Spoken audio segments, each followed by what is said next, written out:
ଚାଲନ୍ତୁ ଆଜି ଅଣ୍ଡାର ଗୋଟେ ୟୁନିକ୍ ଆଉ ଟେଷ୍ଟି ରେସିପି ବନେଇବା। ଦେଖିପାରୁଥିବେ ବାହାରୁ କେତେ କ୍ରିସ୍ପି ଆଉ ଭିତରୁ ଏକଦମ ସଫ୍ଟ ଅଛି। ତ ଚାଲନ୍ତୁ ଡେରି ନ କରି ୟାକୁ ଷ୍ଟାର୍ଟ କରିବା। ୱେଲକମ୍ ଟୁ ସ୍ମୃତି ରୋଷେଇଶାଳା। ମୁଁ ଏଠି ମୋ ଆବଶ୍ୟକ ଅନୁସାରେ 4ଟା ଅଣ୍ଡା ସିଝେଇ ନେଇଯାଇଛି। ଆପଣ ନିଜ ଅନୁସାରେ ଅଣ୍ଡାର କ୍ୱାଣ୍ଟିଟି କମ୍ ମଧ୍ୟ କରିପାରନ୍ତି।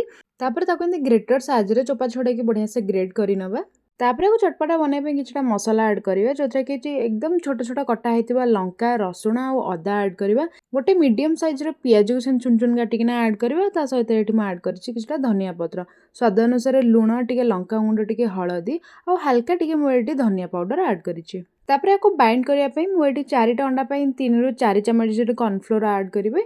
ତାପରେ ସବୁ ଗୁଡାକୁ ଭଲରେ ମିଶେଇ ନେବା। ତାପରେ ହାତରେ ଏମିତି ଛୋଟ ଛୋଟ ସାଇଜର ଗୋଲ ଗୋଲ କରିକି ବଲ୍ ବନେଇବା।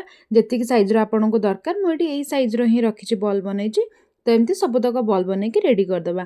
ତାପରେ ଆର ବାଇଣ୍ଡିଂ ପାଇଁ ଆପଣ ଚାହିଁଲେ ଗୋଟେ ଅଣ୍ଡାର ୟୁଜ୍ କରିପାରନ୍ତି, ନାହିଁ ତ ମୁଁ ଏଠି କର୍ଣ୍ଣଫ୍ଲୋର ୟୁଜ୍ କରିଛି। 2 ଚାମଚ କର୍ଣ୍ଣଫ୍ଲୋରରେ ଏଠି ମୁଁ 2 ଚାମଚ ପାଣି ଦେଇକି ଆର ଗୋଟେ ସ୍ଲରି ବନେଇ ନେଇଛି। ତାପରେ ତା ଉପର ଲେୟରଟା କ୍ରିସ୍ପି ବନେଇବା ପାଇଁ ମୁଁ ତ ଏଠି କର୍ଣ୍ଣଫ୍ଲେକ୍ସର ୟୁଜ୍ କରିଛି। ଆପଣ ଚାହିଁଲେ ସୁଜି କାହିଁ ତ ଚୁଡ଼ା ଟିକେ ହାଲକା ଗୁଣ୍ଡ କରିକି କିଛି ବି ଆପଣ ନେଇପାରନ୍ତି। ତାପରେ ଗୋଟେ ଚାମଚ ସାହାଯ୍ୟରେ ତାକୁ ଏମିତି ସ୍ଲରିରେ ଡିପ୍ କରିବା, ଯାହାଫଳରେ ଏକ୍ସଟ୍ରା ସ୍ଲରି ସେଥିରେ ଆସିନଥାଏ। ତ ସ୍ଲରିରେ ଭଲସେ ଡିପ୍ କରିସାରିଲା ପରେ ତାକୁ ଏମିତି କ୍ରିସ୍ପି ବନେଇବା ପାଇଁ କର୍ଣ୍ଣଫ୍ଲେକ୍ସର କଭରରେ କୋଟ୍ କରିନେବା। ଆଉ ୟାକୁ କୋଟ୍ କଲାବେଳେ ବହୁତ ହାଲକା ହାତରେ ହିଁ କୋଟ୍ କରିବେ, ନାହିଁ ତ ଭାଙ୍ଗିଯିବାର ଚାନ୍ସେସ୍ ଥାଏ। ତାପରେ ୟାକୁ ଧୀରେ ଧୀରେ ତେଲରେ ଦେଇକି ମିଡ଼ିୟମ୍ ହଟ୍ ଅଏଲ୍ ହିଁ ରଖିବେ। ତାପରେ ଦୁଇପଟ ସାଇଡ୍ ବଢ଼ିଆ ସେ ଗୋଲ୍ଡେନ୍ ବ୍ରାଉନ୍ ହେଇଗଲା ପରେ ତାକୁ ଆମେ ବାହାର କରି ନେବା।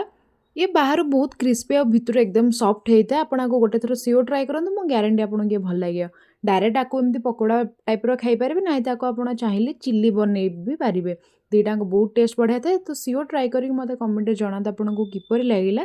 ଭଲ ଲାଗିଲେ ଭିଡ଼ିଓକୁ ଲାଇକ୍ ଆଉ ଚ୍ୟାନେଲକୁ ସବସ୍କ୍ରାଇବ୍ କରିବେ। ଆଉ ଏଠି ମେନସନ୍ ହେଇଥାଏ ଏଇ ଭିଡ଼ିଓଟିକି ଆପଣ ଦେଖନ୍ତୁ, ଇଏ ବି ଗ୍ୟାରେଣ୍ଟି ଆପଣଙ୍କୁ ବହୁତ ଭଲ ଲାଗିବ। ଜୟ ଜଗନ୍ନାଥ।